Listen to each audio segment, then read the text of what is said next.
Rosa, Luxembourg. The accumulation of capital. Section 3. The historical conditions of accumulation.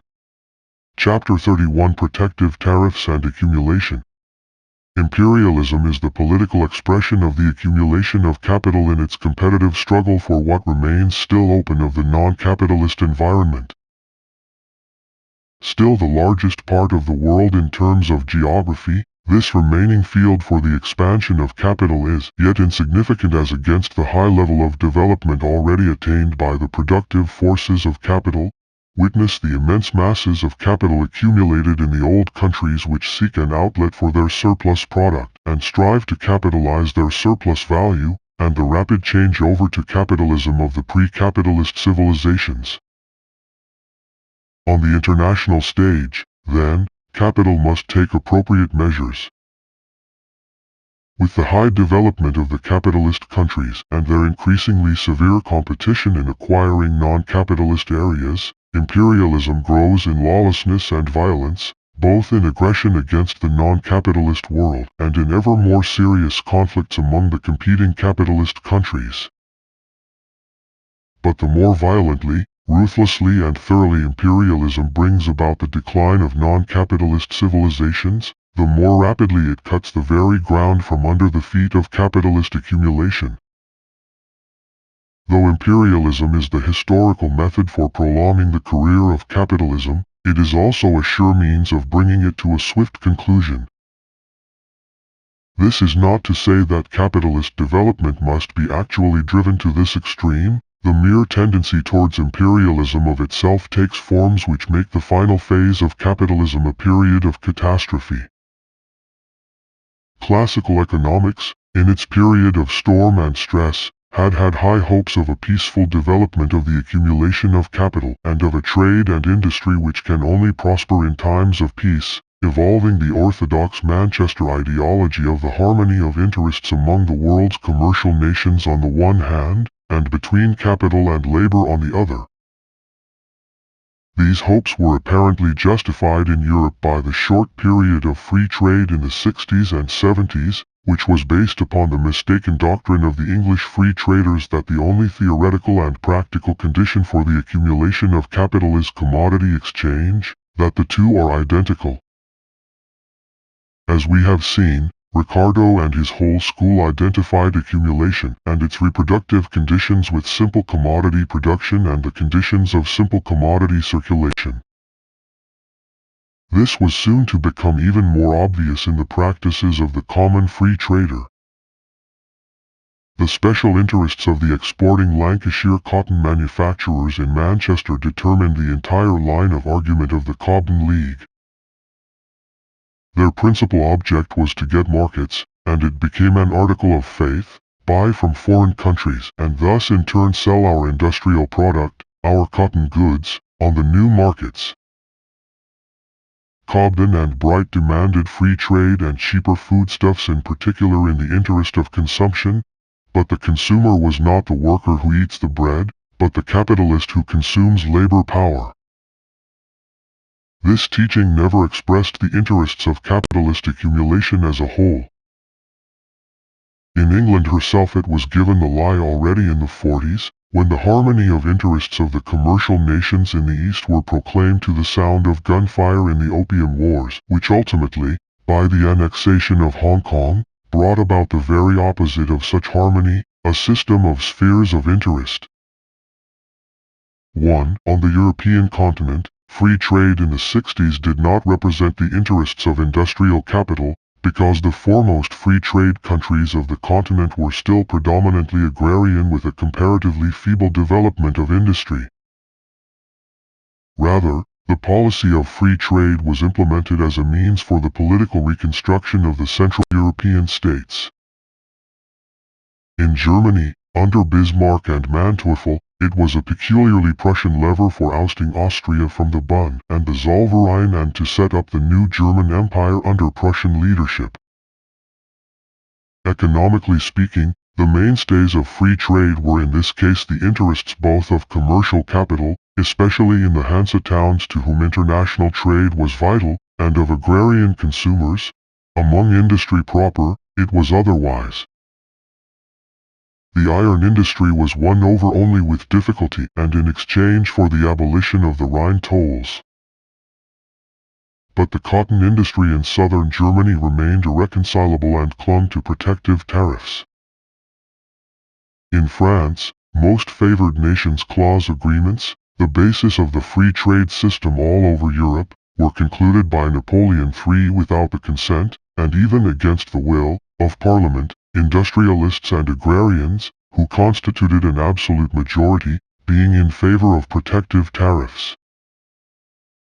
The government of the Second Empire only took the course of commercial treaties as an emergency measure. Britain accepted it as such, in order to get round political opposition in France and to establish free trade behind the back of the legislature by international action.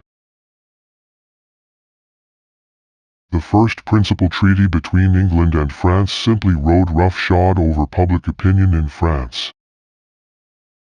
Two imperial decrees abolished the old system of French protective tariffs which had been in force from 1853 to 1862.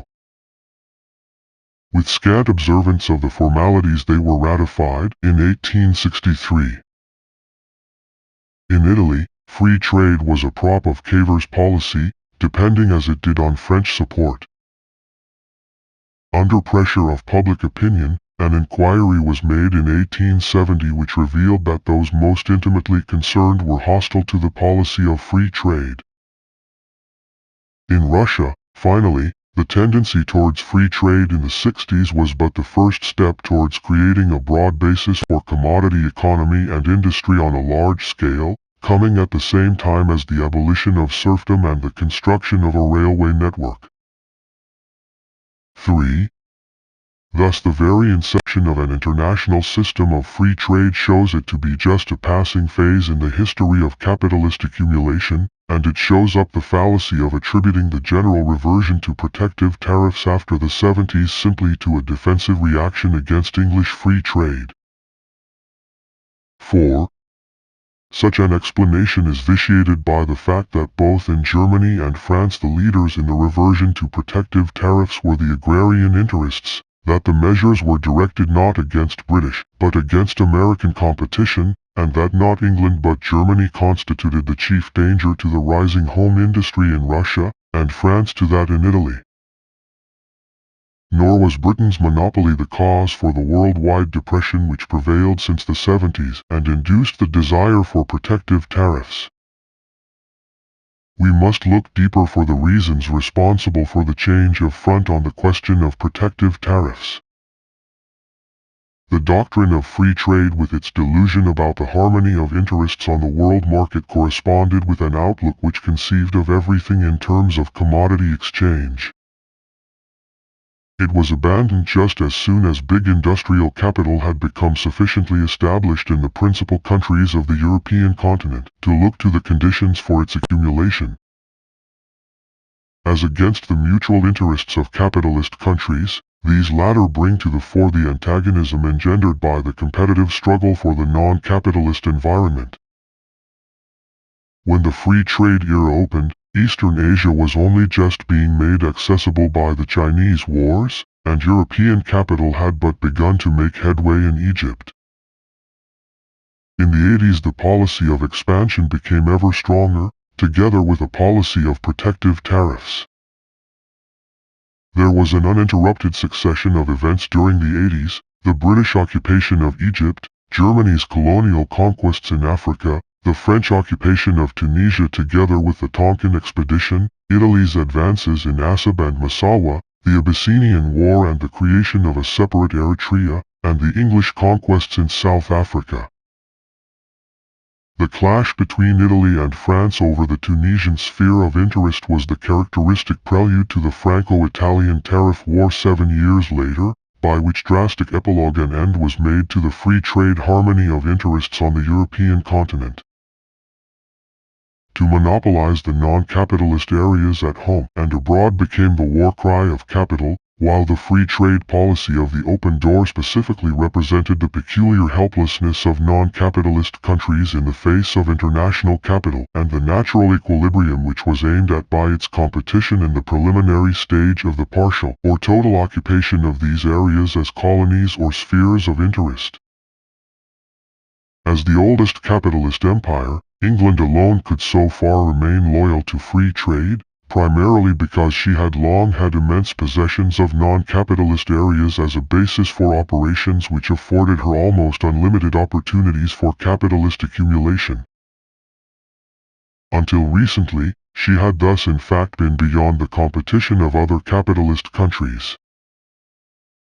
These, in turn, universally strove to become self-sufficient behind a barrier of protective tariffs, yet they buy one another's commodities and come to depend ever more one upon another for replenishing their material conditions of reproduction.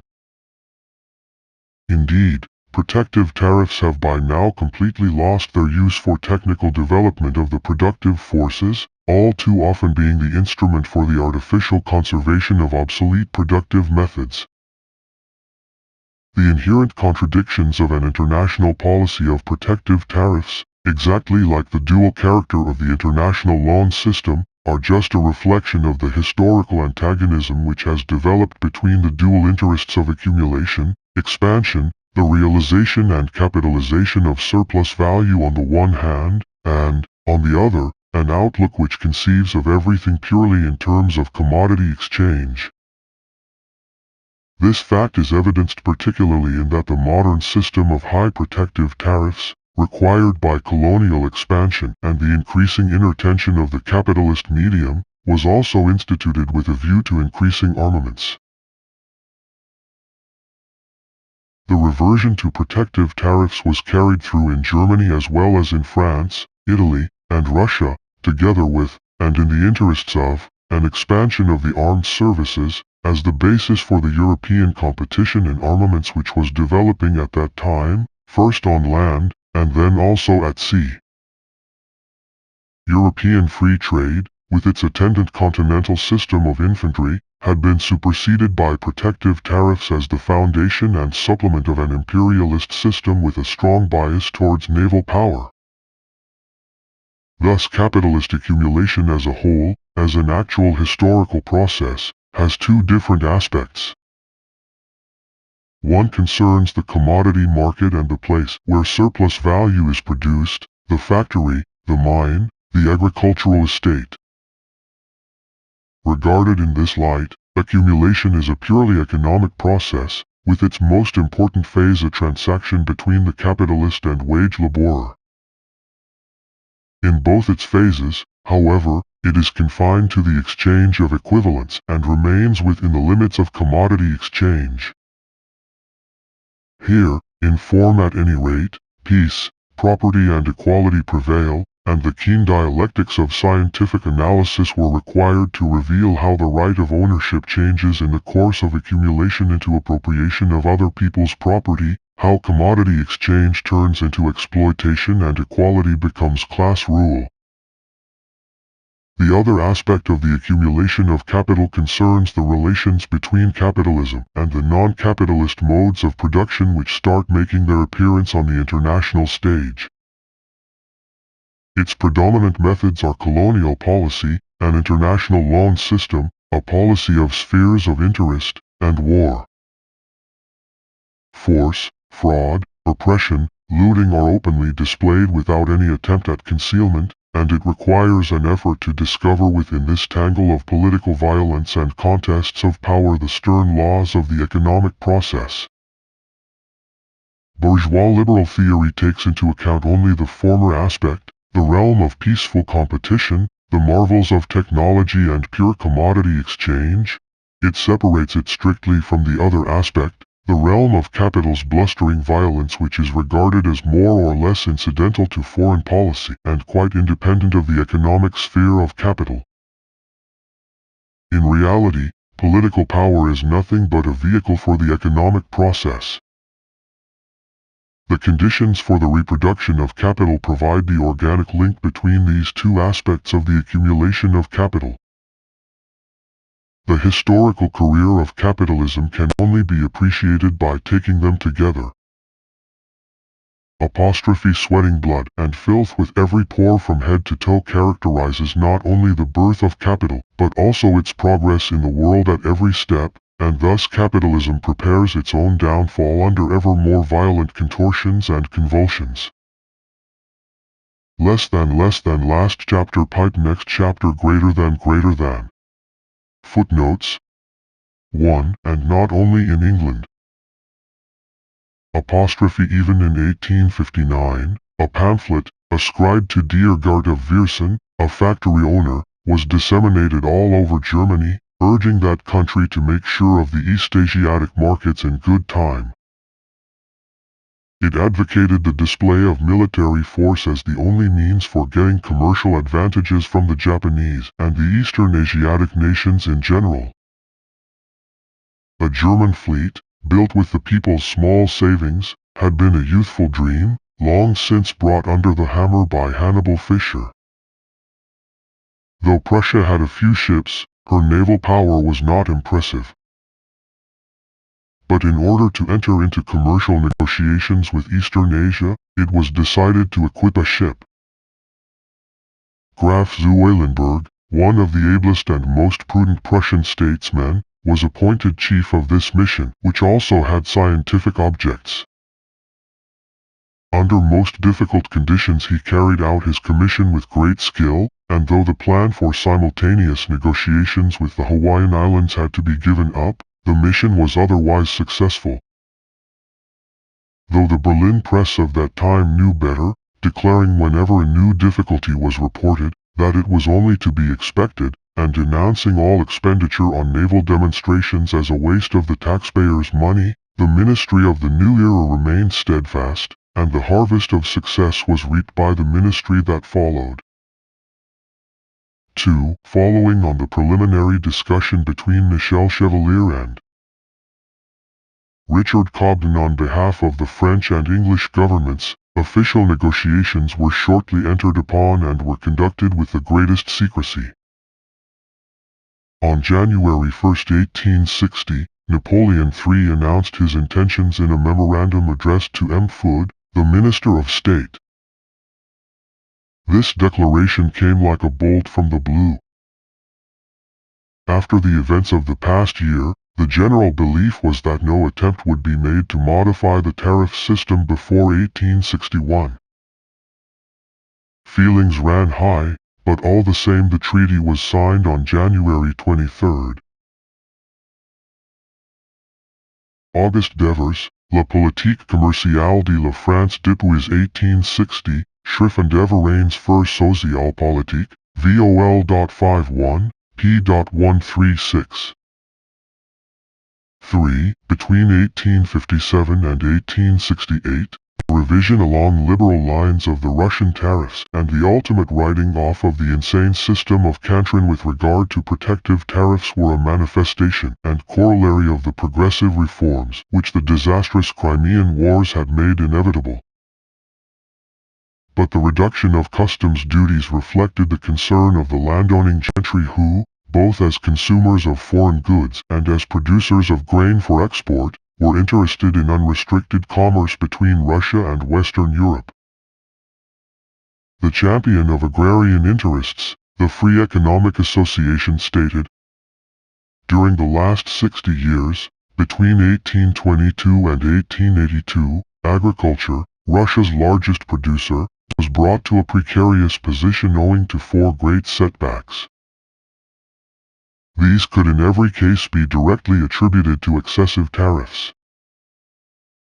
On the other hand, the 32 years between 1845 and 1877 when tariffs were moderate went by without any such emergency, in spite of 3 foreign wars and 1 civil war, meaning the Polish insurrection of 1863, RL, every one of which proved a greater or less strain on the financial resources of the state. As late as the 90s, then, the scientific spokesman of the free trade movement, the said Free Economic Association, had to agitate against protective tariffs as a contrivance to transplant capitalist industry to Russia. In a reactionary populist spirit, it denounced capitalism as a breeding ground for the modern proletariat, those masses of shiftless people without home or property who have nothing to lose and have long been in ill repute.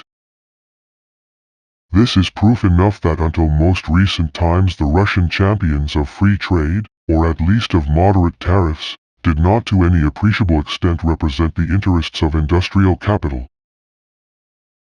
Confer also Kalodishensky, A History of the Russian Tariffs, St. Petersburg 1886, pp. 239-58. 4. This is also the opinion of F. Engels.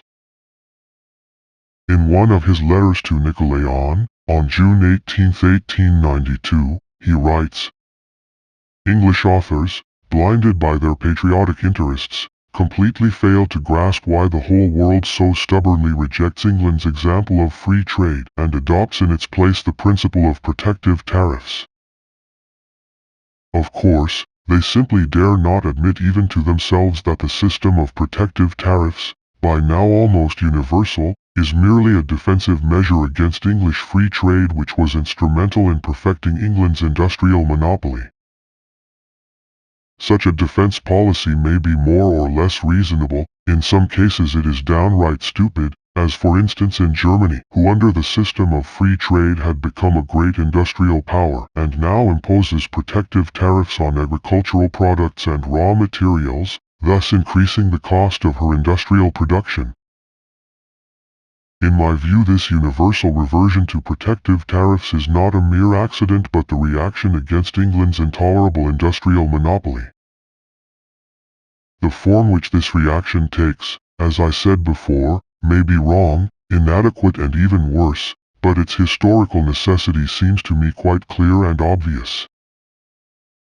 Last updated on December 12, 2008.